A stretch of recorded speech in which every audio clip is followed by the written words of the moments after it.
Hello everyone, welcome back to part 2 for the Tonfa video. Now for this ninja wave, obviously you just want to use the guillotine throw and rotate Y. There's no real reason to use anything else. Getting any kind of UTs in this wave is pretty tricky due to just how many rockets you've got to avoid. So if you can guillotine throw, you know, the the machine gun rocket launcher ninjas into walls, you might be able to get a few UTs in there, but for points you just want to kind of focus on instant killing sprees and getting your OTs in if you get a rotate Y. Obviously my multiplier started to dwindle there, so I had to get that back up. Definitely don't try and go for combo in this though, because you'll just die. There's no way you'll be able to like maintain a really high combo when you've got this amount of rockets and bullets flying at you. They'll just reset your combo all the time. Now I get really lucky there. I got like 6 green orbs that come out at once, and it's kind of good that that's on video. I think that's actually 7 in a row, so it's good to get that on video. That's just like insanely lucky. Otherwise, I would have preferred the last 3 green orbs to be blue essence, but you know, you can't have everything. But yeah, for the next wave again, just try and start it with a UT. I can't remember off the top of my head what the next wave is. I think it's the the all mech wave, I think, but. Yeah, it is. This is the this wave is insane on any weapon with format B.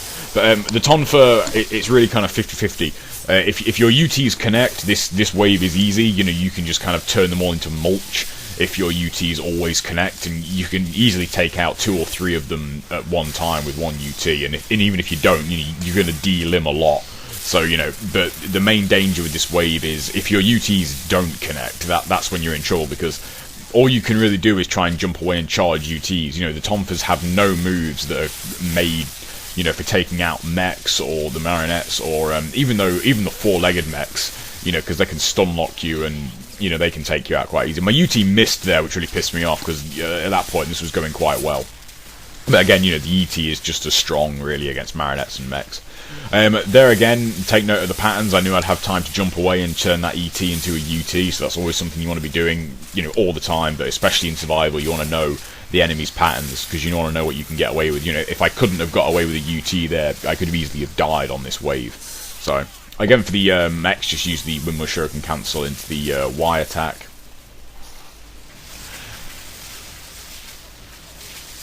And now for the, you know, everyone's favourite wave, just use guillotine throws. There's not really much reason to use anything else. If you can guillotine throw a couple of them into the pillars and de-limb them, then obviously you can kind of work on the rest and, you know, hopefully get a bit better, get some good essence out of it. But for the most part, you know, just try and concentrate on not taking a whole lot of damage and just take them all out.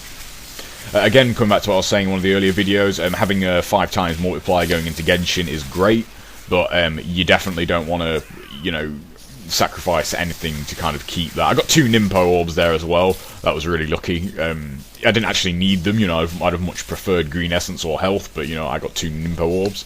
But I think this Genshin actually is done with no Nimpo at all, which is a good thing to get on video, because you know, his minions can be quite annoying. Again, with the Tonfa, you know, they're not that bad because of the rotate Y move. Always start off Genshin with a UT. You know, there's no reason to do anything but, because you can pretty much always take out at least one of his minions at the start. Again, UTs and ETs are great to use against him. Now, the move I use on Genshin with the Tonfa, again, always apply the every other strategy. You know, never try and deviate from that, because it is the most reliable.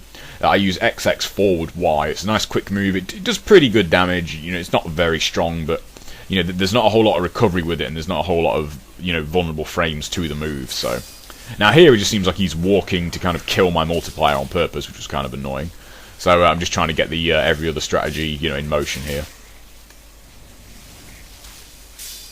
Now, if he deflects your attack, you always want to dash straight away, because he'll always try a combo move, or sometimes he'll try his grapple, and his grapple takes a hell of a lot of damage off it. I think it even does more damage than the Underworld drop, or easily does as much damage as the Underworld drop. Now, the rotate Y move can be really useful against both the ninjas and Genshin when you're fighting him. If you can, like, get the rotate Y move to start just as he's teleporting, the iframes will kick in, and then the entire of the rotate Y move will hit Genshin, and that just shreds his health. It does insane damage. It's easily up there with like the rotate Y move of the dual swords on Genshin. I don't get that on this, unfortunately, but, you know, trust me, it does a hell of a lot of damage against Genshin. Now, when you get enemies far away, this is kind of where I stumbled on the idea of using incendiary shurikens. Just, you know, kind of aim it as well as you can, and just, like, you know, toss an incendiary shuriken to his help, because, you know, Genshin just kind of likes to stay there and walk towards you. Sometimes he'll teleport, so, you know, there's obviously a lot of risk involved in it. But, you know, it depends on the situation. You can kind of always have a good idea whether or not it'll pay off or not.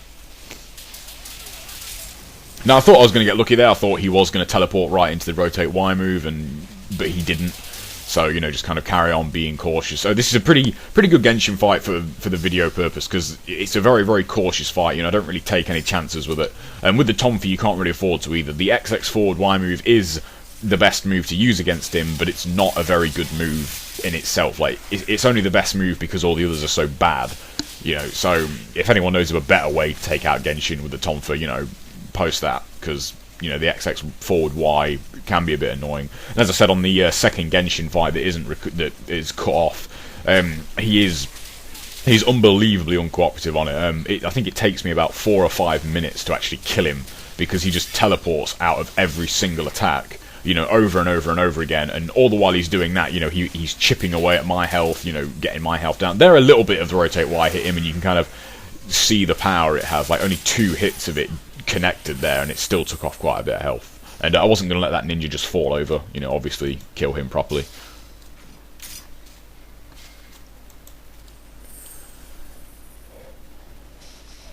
Now again, it's really good that I managed to keep my Nimpo from Genshin. Like, being able to do that is always good. So for this, just kind of the same as it was in the first wave, just use your Windward Shuriken, use your regular Shurikens rather, in conjunction with the Rotate Y move to build up combos. You can also do the XY, triple XB, that's also a really, really high amount of hits in that combo. Ideally, you know, the best thing to do would be to trap about, you know, 2 or 3 ninjas in a Rotate Y move, because I think the combo itself is about 12 or 13 hits, and if you can get 3 ninjas in that, you know, you're almost at 40 hits already. So, you know, you're going to have a pretty good chance of getting green essence there. Wind Path is worth mentioning as well. I don't know if anyone's mentioned it before, but Wind Path can keep your combo alive for quite a while. If you Wind Path off an enemy, you know, it will keep your combo going. Like, obviously you won't get a hit for it, but it'll keep it alive. So if you've got like a 19 hit combo and you really, really, really need green essence, you know, you can kind of just Wind Path a bit on landing, do some moves, and hopefully you'll be able to keep your combo alive. But, you know, that's just a small thing that I don't think anyone's mentioned before. Now again, for this wave, you want to be quite cautious. I'm kind of swapping over to just a regular Tonfa UTs, because, as I said, you know, even the first wave you can be as reckless as you want, but, you know, the second wave, damage does pick up quite considerably, especially on, like, the most common things, like grapples and incendiary shurikens. Like, their damage is increased quite significantly after the first wave, so, you know, don't be too reckless. Now again, when you've got them down to I mean, I'm on really low health here, and I have got that grain, obviously, but, you know, it'd be nice not to use it this early on. The key to doing really, really well in survival is to build up your items. You know, when going into the 4th wave, you know, or even the mentor wave, really, you know, you want at least 2 grains. You know, you want to keep both the mentor, the acolyte and warrior wave grains, rather. That's really hard to say. Tried saying that 3 times really, really fast. But yeah, you really want to build up those grains, because I've had it a couple of times in the 4th wave. You know, well, I have had it quite a few times actually. It's a lot more than a couple. You know, I've had 3 grains in the Master Ninja wave, and sometimes you can use them when you think you might need to, but, you know, sometimes you can have full health and you can just get kind of, you know, screwed over by the frame rate or anything, any kind of technical aspect can just kind of, you know, not go your way, and you can die literally within 1 or 2 moves on the Master Ninja round. So having, you know, 3 grains might sound like you've got loads of health and you really don't need to worry about it, but as I said, when you can die in 2 moves, like, even having 3 grains at that point isn't really much. So, you know, do whatever you can to try and save those grains for the later waves. Now again, these this Van Gelfman Ninja wave, same as before. The strategy doesn't change for the higher waves for this, because, you know, the enemies don't really change. They're not very hard enemies to take out. So I'm kind of just doing the same things. So that's going to wrap it up for part 2. I hope you enjoyed watching. Part 3 will be the last one, as I said, because you know, about the last 6 or 7 minutes of the run got cut off by Ninja Cinema. If anyone knows a way to get around that, please let me know, because it's really annoying me. But yeah, I'll see you in part 3, and enjoy the rest.